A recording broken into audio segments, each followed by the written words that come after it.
The Happy Prince by Oscar Wilde. Hello, this is Natasha. And before I tell you the story, Prince Bertie the Frog has asked me to send you a very special message. Happy Easter! Now Bertie has been looking for a really wonderful story that captures some of the spirit of Easter. And he's chosen this one because it's both beautiful and sad all at the same time. It's all about a handsome prince who happened to be a statue, but he could think and talk just like a real person. As you will see, he was so kind that he was always thinking of other people before himself. It was written over 100 years ago by a man called Oscar Wilde, who was famous for writing plays that were extremely funny and clever. But this is rather different. High above the city, on a tall column, stood the statue of the Happy Prince. He was gilded all over with thin leaves of fine gold. For eyes he had 2 bright sapphires, and a large red ruby glowed on his sword hilt. He was very much admired indeed. "He is as beautiful as a weathercock," remarked one of the Town Councillors, who wished to gain a reputation for having artistic tastes. "Only not quite so useful," he added, fearing lest people should think him unpractical, which he really was not. "Why can't you be like the Happy Prince?" asked a sensible mother of her little boy, who was crying for the moon. "The Happy Prince never dreams of crying for anything." "I am glad there is someone in the world who is quite happy," muttered a disappointed man as he gazed at the wonderful statue. "He looks just like an angel," said the charity children as they came out of the cathedral in their bright scarlet cloaks and their clean white pinafores. "How do you know?"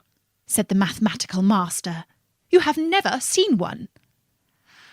"Ah, but we have in our dreams," answered the children.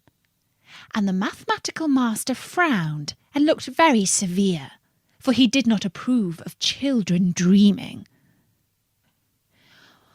One night there flew over the city a little swallow. His friends had gone away to Egypt 6 weeks before, but he had stayed behind, for he was in love with the most beautiful reed. He had met her early in the spring as he was flying down the river after a big yellow moth, and had been so attracted by her slender waist that he had stopped to talk to her. "Shall I love you?" said the swallow, who liked to come to the point at once, and the reed made him a low bow. So he flew round and round her, touching the water with his wings and making silver ripples. This was his courtship, and it lasted all through the summer.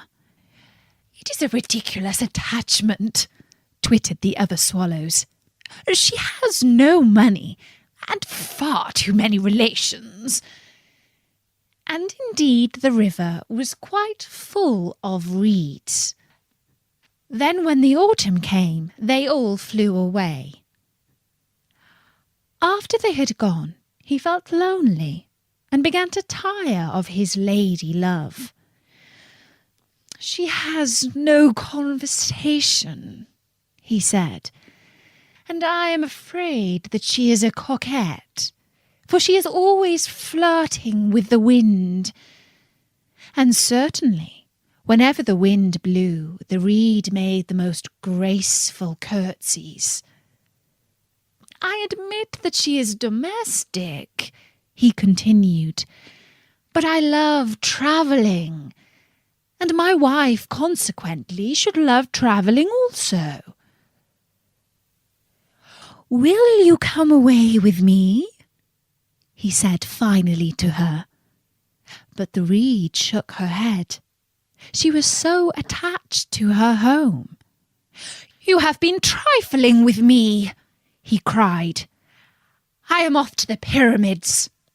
Goodbye." And he flew away. All day long he flew, and at night time he arrived at the city. "Where shall I put up?" he said. "I hope the town has made preparations." Then he saw the statue on the tall column. "I will put up there," he cried. "It is a fine position, with plenty of fresh air." So he alighted just between the feet of the happy prince.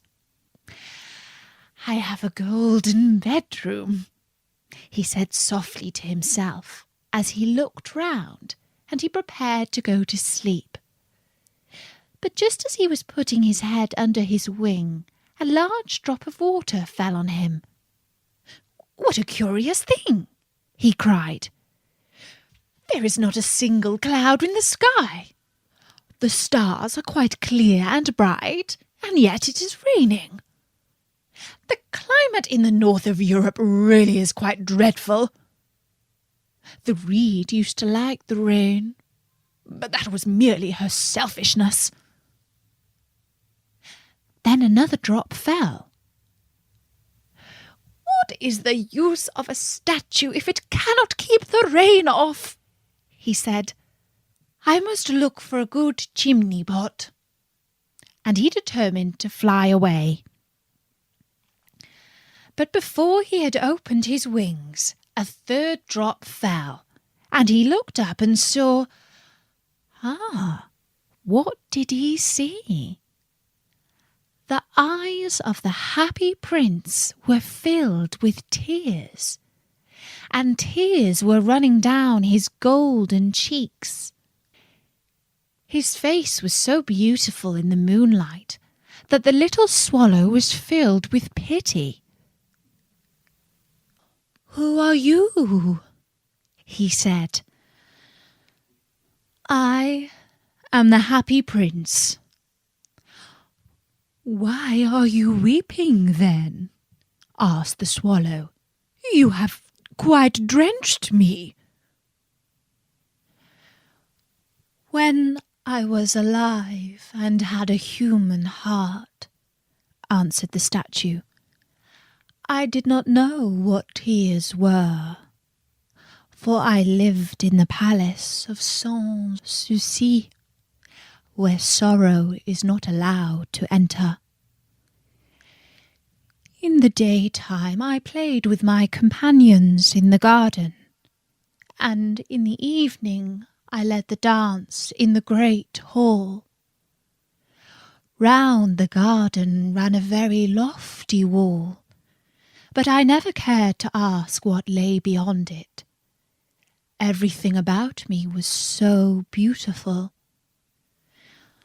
My courtiers called me the Happy Prince, and happy indeed I was, if pleasure be happiness.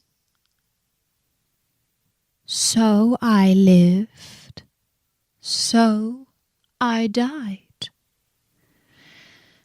And now that I am dead, they have set me up here so high that I can see all the ugliness and all the misery of my city. And though my heart is made of lead, yet I cannot choose but weep. Is he not solid gold? Said the swallow to himself. He was too polite to make any personal remarks out loud. Far away, continued the statue in a low musical voice, far away in a little street there is a poor house. One of the windows is open, and through it I can see a woman seated at her table.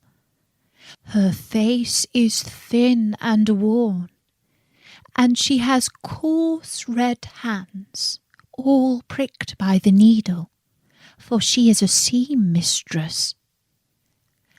She is embroidering passion flowers on a satin gown for the loveliest of the Queen's maids of honour to wear at the next court ball.